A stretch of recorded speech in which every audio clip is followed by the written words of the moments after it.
අපේ ඉස්කෝලෙන් ගත්තොත් best මෙලිසාර් සර්ගේ class එකේ අපි දෙන්න තමයි ඉන්නේ. ඉස්කෝලේනුත් එහෙමයි ක්ලාස් එකෙත් එහෙමයි. සර් ගැන ගත්තොත් මගේ A level කාලය ඇතුළත මට හම්බුණ දක්ෂම ළමයි වෙනුවෙන්ම කැප වෙන ගුරුවරයා තමයි සර්.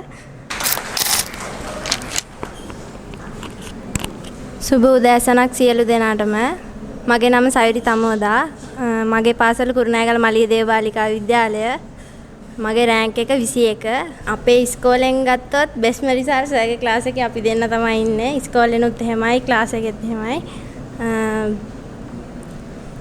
අපේ ඉස්කෝලෙන් ගත්තොත් ඔයාලා ටර්ම් ටෙස්ට් ගැන ගොඩක් මේව කරනවා ඇති. ටර්ම් ටෙස්ට් ලියද්දි ලකුණු අඩු වෙනවා සාමාන්‍යයෙන් අපේ හැම අපේ අනිත් ළමයිට වඩා ලකුණු අඩුයි මේ අනිත් ළමයිට වඩා.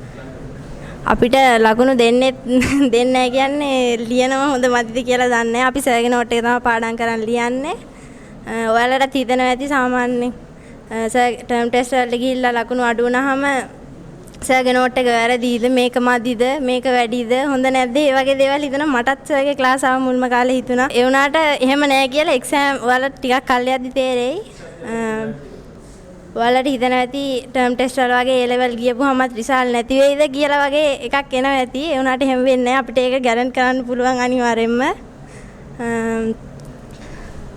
සර් ගැන ගත්තොත් මගේ A level කාලය ඇතුළත මට හම්බුණ දක්ෂම ළමයි වෙනුවෙන්ම කැප වෙන ගුරුවරයා තමයි සර්.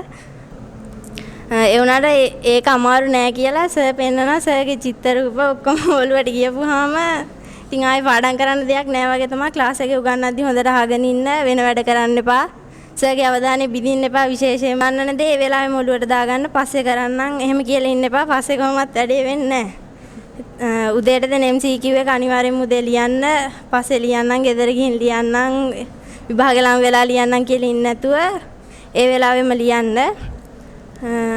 අනිත් දේ තමයි සබ්ජෙක්ට් තුනම බැලන්ස් එක යන්න. දැන් ජියෝග්‍රැෆි වලට හොඳම කෙනානේ අපිට හම් වෙලා ඉන්නේ. ජියෝග්‍රැෆි ගැන නැතුව අනිත් සබ්ජෙක්ට් දෙකට හොඳ ගුරුවරු හොයාගන්න, පාස් පේපර්ස් කරන්න, ටර්ම් ටෙස්ට් පේපර්ස් කරන්න. සබ්ජෙක්ට් තුනම බැලන්ස් එක යන්න. මොකද සම්පූර්ණ රිසල්ට් එකට සබ්ජෙක්ට් තුනම බලපානවා. ජියෝග්‍රැෆි ගැන ඔයාලට බය වෙන්න දෙයක් ඇත්තෙම නෑ. ගොඩක් වාසනාවන්තයි ඒ අතින්. ඉතින් අවසාන වශයෙන් සර්ට කියන්න තියෙන්නේ අපි වගේ තවත් දවස් ගණන් ළමයි කැම්පස් යන්න සර්ට උගන්වන්න ශක්තිය ධෛර්යය ලැබෙන්න නංගි මල්ලි ඔයාලටත් ඔයාලා හොඳම රිසල්ට් අරගෙන හොඳ රෑන්ක් එකක් අරගෙන ඔයාලා යන්න ආසාවෙන් කැමැත්තෙන් ඉන්න විශ්වවිද්‍යාලයට යන්න වාසනාව ලැබෙන්න කියලා ප්‍රාර්ථනා කරනවා.